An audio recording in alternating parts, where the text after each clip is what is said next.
Assalamualaikum warahmatullahi wabarakatuh. Hamdan syukranillah, amma ba'd. Sahabat manusia plural yang saya hormati dan saya banggakan, sedang di perjalanan tapi ada berita yang bagi saya cukup menarik untuk saya kabarkan kepada kalian.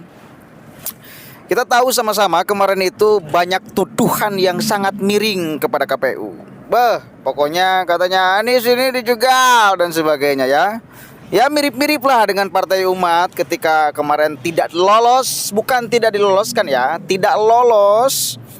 Hingga pada akhirnya kegagalan dia, kegagalan partainya kemudian dituduhkan kepada orang lain. Ini ada kekuatan besar yang intervensi, ini rezim ini intervensi, ini karena Partai Umat sering kritis.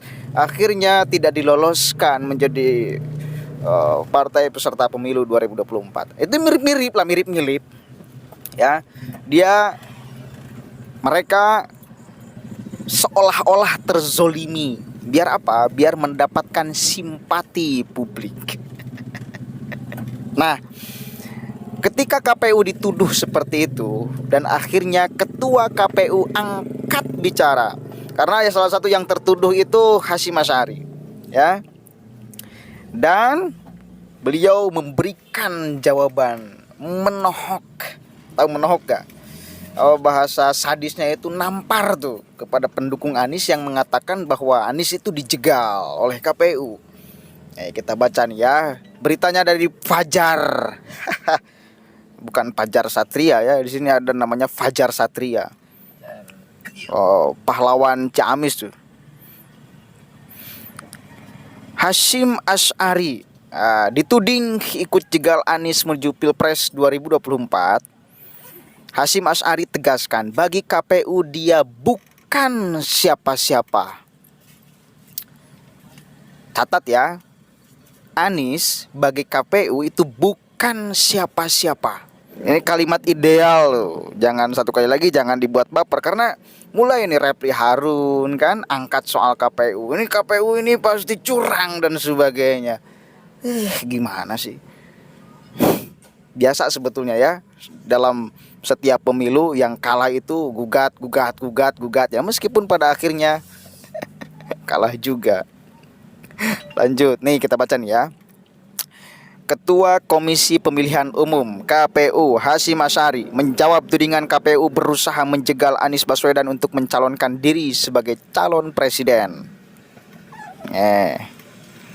Terhadap tudingan tersebut, Hasyim Asy'ari mengatakan bahwa bagi KPU mantan Gubernur DKI Jakarta itu bukanlah siapa-siapa. Jelas ya. Bagi KPU dia, Anies bukan siapa-siapa, ujar Hasyim. Kemudian itu karena menurut Hasyim, Anies bahkan belum terdaftar sebagai calon presiden 2024, di mana pendaftarannya baru akan dibuka pada Oktober 2023 mendatang. Hayo, betul ini. Jadi bagi para pendukung Anies juga satu kali lagi jangan sampai baper. Anies itu baru bakal calon, belum jelas juga dia bisa mencalonkan atau tidak. Karena partainya ini belum jelas juga koalisi atau tidak. Karena Nasdem sendirian nggak bisa ngusung Anies. Kan gitu. Jadi santai. Jangan malah tuduh sana tuduh sini.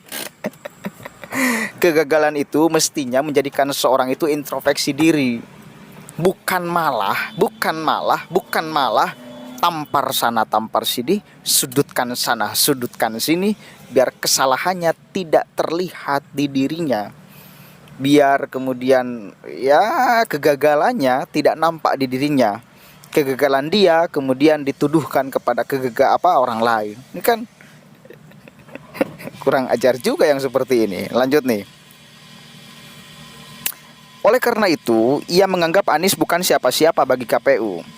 Dalam data KPU, dia bukan siapa-siapa karena pendaftaran dibuka Oktober 2023 untuk Pilpres, ujarnya tegas.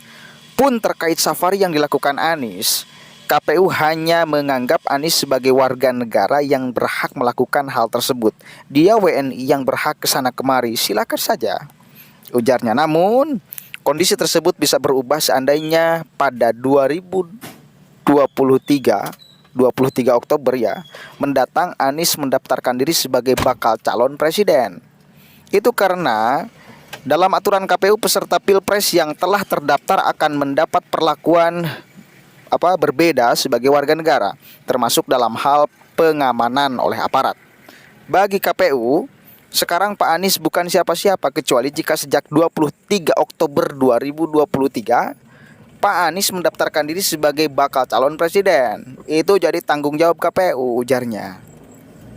Ya. Jadi santai aja. Cuma kan sekarang masalahnya Anies itu sudah merasa bahwa dirinya presiden, bukan lagi calon atau apalagi bakal calon, sudah merasa bahwa dirinya presiden. Lihat kampanyenya kemana-mana. Siapa presidennya? Apa partainya? Kan itu. Kalau mau ideal kalimatnya, ya ini kan juga tidak mendidik kok kalimat itu. Sekarang itu presiden masih Jokowi loh. Jangan salah, Anda itu ngomong di tahun berapa ini? Presidennya masih siapa? Ketika Anda mengatakan siapa presidennya, Anda gimana sih? Udah merasa jadi presiden aja. Santai aja. Kalau mau ideal ngomongnya siapa calon presiden yang baik itu. Pilihan dia. Ini kayak gitu. Ya kalau ideal siapa presiden? Belum. Santai. Santai. Jangan terburu emosional. Akhirnya kan kebodohan itu yang nampak, bukan kecerdasan. Dan itu satu kali lagi tidak mendidik kepada publik. Dan akhirnya kan kita lihatlah banyak para pendukung Anies yang seolah mengatakan secara geografis, sosiologis dan sebagainya, dikatakan Anies itu sudah menjadi presiden katanya. Gimana coba? Hasrat politik Anies itu yang disambut baik oleh para pendukungnya, akhirnya apa? Mengabaikan fakta presiden hari ini. Berbahaya gak? Berbahaya loh. Gak boleh. Katanya kan, mantan menteri pendidikan, doktor. Kan sederet itu tuh pangkat pendidikannya. Kampanye gak mendidik kayak gitu. Halo? Begitu ya. Pokoknya kita serahkan semuanya proses pemilu kepada KPU, Bawaslu dan sebagainya. Kita sebagai masyarakat ya ikuti aja lah nanti akan seperti apa. Cuma jangan tuduh sana tuduh sini yang belum jelas buktinya, ini sudutkan sana sudutkan sini.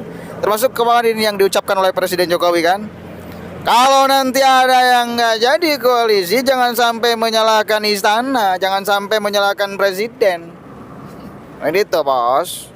Nah itu urusan partai politik, urusan ketua-ketua partai politik. Karena sudah terbukti sekarang ada partai yang nggak lolos peserta pemilu, tiba-tiba nyalahkan istana, tiba-tiba nyalahkan presiden. Gimana sih?